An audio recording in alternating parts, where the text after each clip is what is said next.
They called her too black for the pageant. But her final walk changed everything. The backstage area of the Miss Golden State pageant buzzed with malicious whispers as Amara Williams adjusted her evening gown in the mirror. She could feel their eyes burning into her dark skin like laser beams of judgment. After 15 years of competing in beauty pageants, she had learned to recognize that particular brand of cruelty disguised as concern.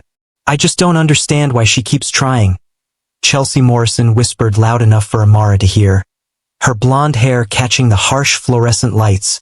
"Some people just need to know their place." Victoria Hayes, the reigning Miss Golden State, nodded sympathetically. "It's almost sad, really. Someone should tell her that this pageant has standards. Traditional standards." The other contestants giggled like schoolgirls sharing a secret, their pastel gowns creating a rainbow of exclusion around Amara's isolated corner. She had heard it all before. Too dark, too ethnic, not the right image. The coded language that pageant officials used when they thought cameras weren't rolling. But what none of these privileged princesses knew was that Amara Williams had been planning this moment for 20 years. Every cruel comment, every rigged judging decision, every time she was mysteriously scored lower despite flawless performances, she had been collecting evidence like precious stones. "Ladies, 5 minutes to opening number," called Marcus Chan, the assistant director, his voice cutting through the toxic atmosphere. He caught Amara's eye in the mirror and offered a subtle nod of encouragement. Marcus was one of the few people in the pageant world who had always treated her with genuine respect. As the contestants began lining up, Amara noticed the judges taking their seats in the front row. Judge Patricia Blackwell, the pageant director's wife, was already scowling in her direction. Judge Robert Sterling, heir to a cosmetics fortune, was engaged in animated conversation with pageant sponsor William Drake. Their laughter had the sharp edge of people sharing private jokes at someone else's expense. "Good luck tonight, Amara," said a voice behind her. She turned to see Sarah Kim, Miss Teen California from 5 years ago, now working as a pageant coordinator. Sarah's smile was genuine, but her eyes held a warning. "Just be careful out there." Amara squeezed Sarah's hand gratefully. If Sarah only knew what was really about to happen tonight, she would understand that being careful was no longer an option. The time for caution had ended the moment they decided to make this pageant personal. The orchestra struck the opening chords, and the contestants began their choreographed entrance. Amara took her position at the back of the line, just as they had arranged it during rehearsals. Always in the back, always last, always forgettable. But as she stepped onto the stage under the blazing lights, feeling the weight of 3,000 eyes in the auditorium, Amara allowed herself a small, dangerous smile.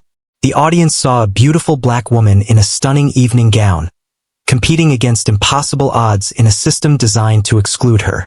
What they didn't see was a woman who had spent 2 decades infiltrating this world from the inside.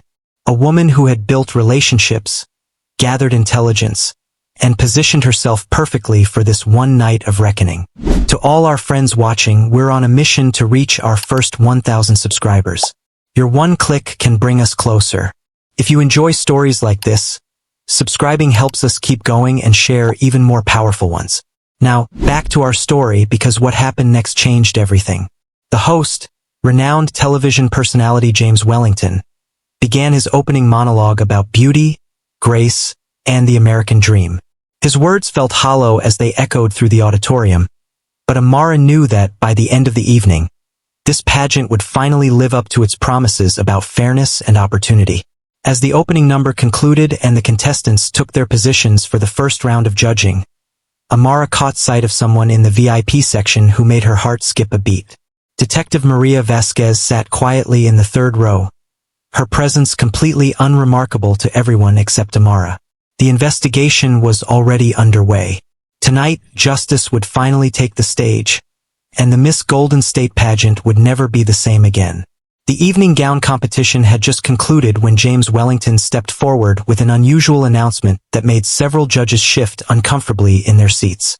"Ladies and gentlemen, we have a special presentation tonight. Contestant number 12, Amara Williams, has requested to address the audience before the final judging begins." A confused murmur rippled through the auditorium. This was unprecedented. Judge Patricia Blackwell's face had turned an alarming shade of red as she frantically whispered to the other judges. This wasn't part of the script. Amara walked to center stage with the confidence of someone who had been waiting 20 years for this moment. The spotlight found her, and she looked directly into the main camera before speaking. Good evening. My name is Amara Williams, and I've been competing in beauty pageants for 15 years. Tonight, I want to share something that the pageant industry has tried very hard to keep hidden. She reached into her evening bag and pulled out a small recording device. The judges were now visibly panicked, with Judge Sterling attempting to signal the production crew to cut the cameras. This recording was made 3 hours ago in the judges' deliberation room, Amara announced, her voice carrying clearly through the sound system. I think you'll find it quite educational. Judge Blackwell's voice filled the auditorium. We cannot let that black girl win. The sponsors will pull their funding if we crown someone who doesn't represent our traditional values. Make sure she scored low enough to stay out of the top 5. The audience erupted in shocked gasps and outraged murmurs. Several people stood up, pointing accusingly at the judges' table. Judge Blackwell looked as if she might faint. But that's not all, Amara continued calmly. You see, I haven't just been a contestant all these years. I've been an investigator. She connected her phone to the arena's projection system.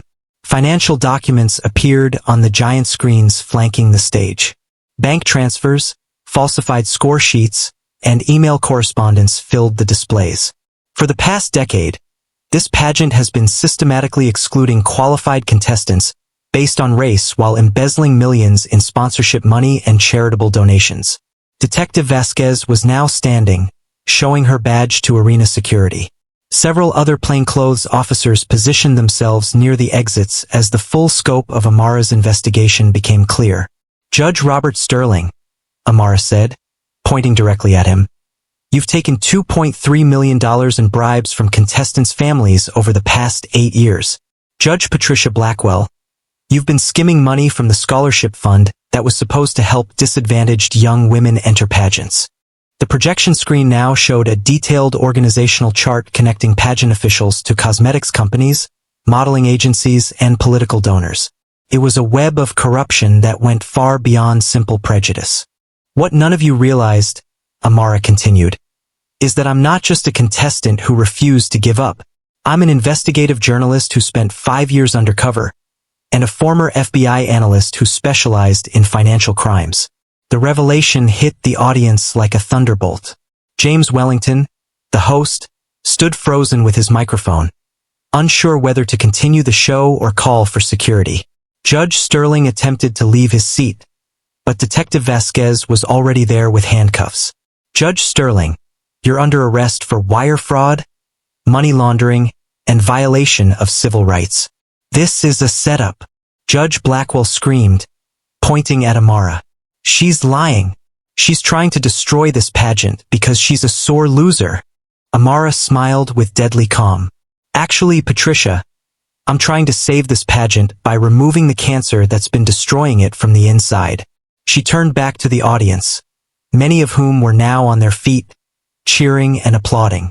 Every young woman who was told she wasn't right for pageants because of her skin color, her background, or her refusal to pay bribes tonight is for them.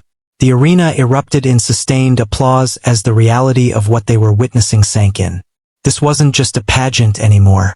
It was a moment of justice that had been 20 years in the making. 6 months later, Amara Williams stood in the same backstage area, but everything had changed.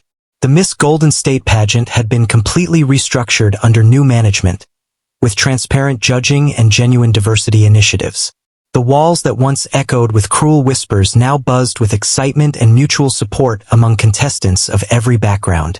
5 minutes to crowning Miss Williams, called Marcus Chen, who had been promoted to pageant director after the previous administration's arrest and conviction.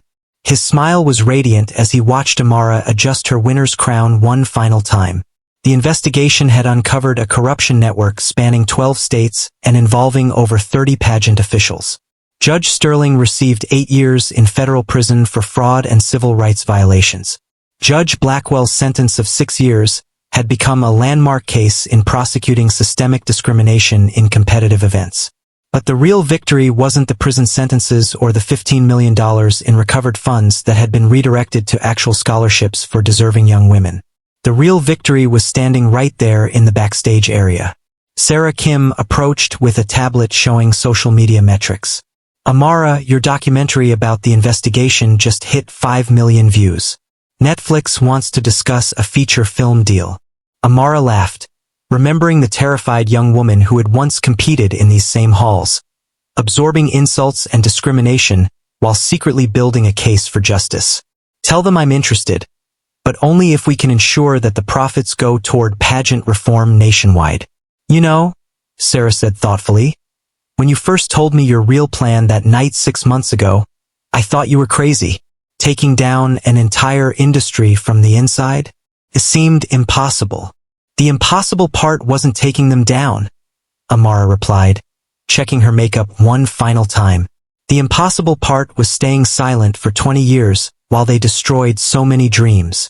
As she prepared for her final walk as Miss Golden State, Amara reflected on the journey that had brought her to this moment.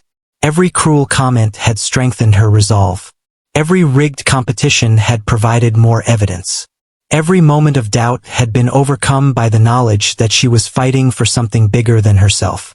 The orchestra began playing as she stepped onto the stage for her farewell walk.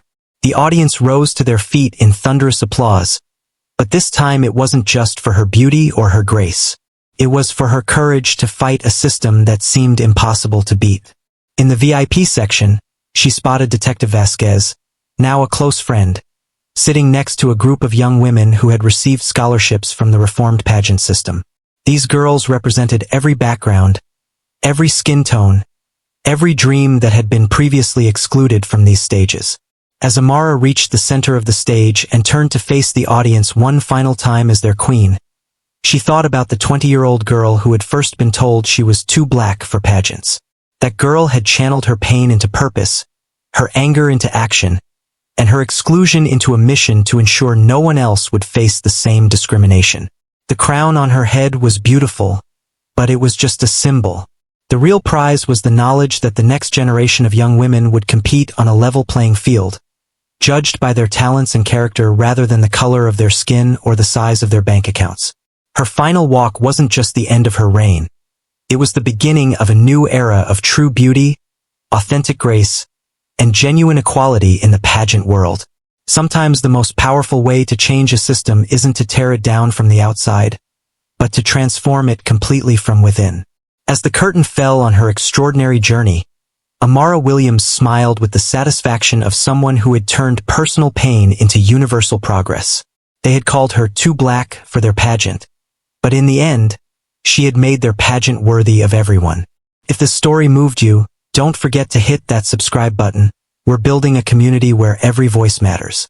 Like, share, and stay tuned for more stories that challenge, uplift, and inspire.